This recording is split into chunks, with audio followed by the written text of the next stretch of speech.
Tout savoir sur l'économie chinoise, embarquement immédiat dans Classe Éco.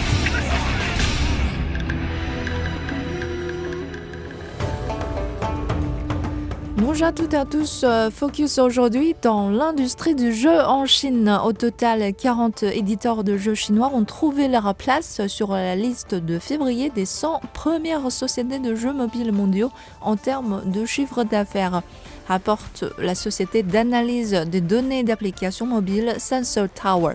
Le mois dernier, ces 40 développeurs de jeux chinois ont engrangé environ 1,8 milliard de dollars américains dans le monde entier. Celui qui est en tête du classement est Miroyo, qui a développé Genshin Impact, l'un des jeux vidéo chinois les plus réussis de tout le temps. Il a déclenché un raz-de-marée cumulant plus de 17 millions de téléchargements en l'espace de 4 jours, rien que sur mobile au moment de son lancement en 2020. Jamais un jeu en ligne chinois n'a eu un succès autant retentissant puisqu'il n'est pas seulement populaire au marché chinois, plus de la moitié de ses joueurs se trouvent en dehors de la Chine. Aujourd'hui, c'est un plaisir de vous retrouver sur Genshin Impact. Qu'est-ce que c'est que Genshin Impact ? Déjà, vous constatez que c'est fantastiquement joli au niveau des graphismes, il est splendide. C'est un action RPG. On est alors directement séduit par le chara-design et l'aspect cel-shading de cet univers qui donne envie de s'y plonger pleinement. On y incarne un avatar prédéfini, féminin ou masculin. Mais en fait, vraiment, sans déconner, j'adore le design des persos de ce jeu, des persos en général. De ce que je vois, c'est vraiment plutôt cool. L'utilisation des pouvoirs est assez sympa. Alors évidemment, j'ai fait que le prologue, donc je pense qu'il y a plein de choses que j'ai pas pu débloquer encore. Selon ces critiques français de jeux, Genshin Impact est un jeu qui fait plaisir à voir, à jouer. Il propose divers scénarios, batailles, missions et énigmes, éléments qui peuvent garder les utilisateurs accrochés. Austin King, l'animateur américain de Dragon Quest FM, confie qu'il joue au jeu depuis le jour de sa sortie et selon lui, Genshin Impact a surtout montré le potentiel de l'industrie chinoise des jeux vidéo. C'est l'une des choses qui font que les gens soient plus enthousiastes à l'écart des jeux qui sortent de la Chine. Le succès mondial du jeu n'est pas seulement bénéfique pour ses développeurs, mais aussi pour la culture chinoise. Il est difficile de croire que la culture traditionnelle et le jeu peuvent se mélanger de cette manière, mais Genshin Impact le fait si bien. Sa mise à jour de l'an dernier a introduit un nouveau personnage, Yunjin, qui s'inspire de l'opéra traditionnel chinois. Dans le jeu, Yunjin a des lignes vocales interprétées par la chanteuse professionnelle d'opéra de Pékin, Yang Yang, ainsi qu'une chanson d'opéra complète qui fait partie de l'histoire du jeu.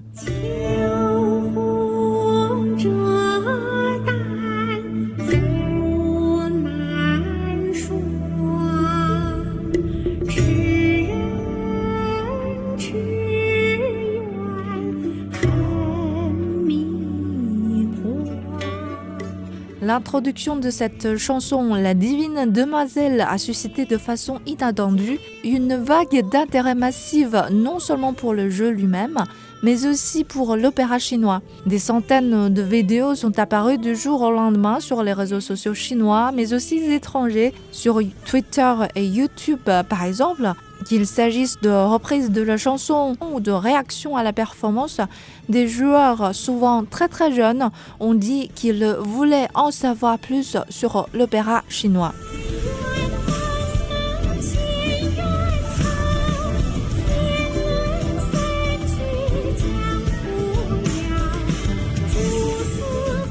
La chanteuse d'opéra Yang Yang n'avait jamais travaillé avec une société de jeux vidéo auparavant. J'avais du mal à imaginer l'enthousiasme que le jeu pourrait déclencher.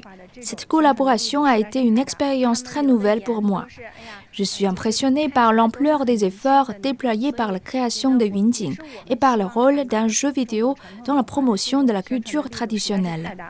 En effet, le monde est en perpétuelle évolution et de nouvelles œuvres d'art sont constamment créées et dans le même temps, les œuvres traditionnelles risquent d'être laissées pour compte. Il faut avouer que l'opéra de Pékin n'est pas aussi populaire aujourd'hui auprès de nouvelles générations en Chine et encore moins dans le reste du monde. Mais Genshin Impact, qui a une base de joueurs mondiale, devient donc la plateforme idéale pour explorer et présenter la culture à des personnes qui n'y seraient probablement pas exposées autrement. En effet, les développeurs chinois font toujours de leur mieux pour inclure la culture du pays dans leurs jeux. C'est pourquoi des développeurs comme Tencent, NetEase et MiHoYo collaborent activement avec les musées et les parcs nationaux chinois pour faire connaître la diversité du patrimoine et de la culture du pays. Les musées prêtent leurs œuvres d'art aux développeurs et en retour, le succès de ces jeux élargit la portée mondiale de ces musées ou de ces œuvres. Vous voyez, pour emballer la culture d'une manière amusante et attrayante, les développeurs des jeux vidéo chinois se feraient lentement un chemin. C'est la fin de cette émission. Merci de l'avoir suivi. À la prochaine.